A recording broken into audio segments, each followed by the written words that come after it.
Okay, John, we worked on a simple little chipping action for yourself, and what I'm going to do is show you kind of where you're at. You are very tight and rigid on the right-hand side here, and you'll watch how when you swing away, you swing your arms, the club, back, and you keep the club very low to the ground. It's like you're taking it back if you're going to make a full swing.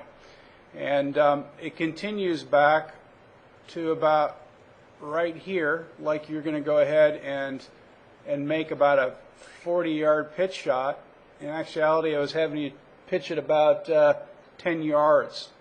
And then from this position with no wrist set, you kind of swung down, and what's typical is the club head starts to bottom out early, which is exactly what it did. It bottomed out right here, and then you swung up on the shot, and this is what caused you to mishit your shot. So all I had you do is work on a couple key things. One, at address, I just leaned you a little bit more into your left side, so your left shoulder's nice and low.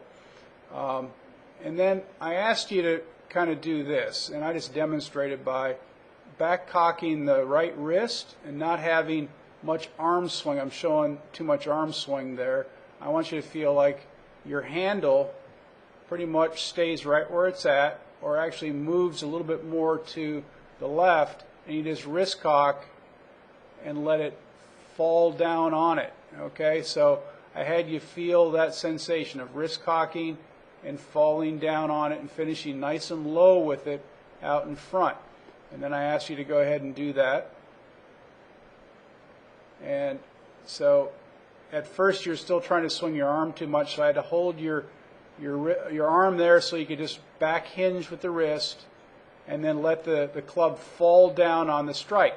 And the beauty of doing it this way is that you start to get an angle of approach that looks something like this. And you notice that you now have a handle that's ahead of the strike, and you bottom out right where you want to on the mat, right down in that perfect little spot, and you finish relatively low out in front of yourself. So that's our feels. When you started to practice that way, it just got better and better with every shot that you hit. So it's a matter of us continuing to rehearse these sensations, and it's certainly going to improve that technique. All right.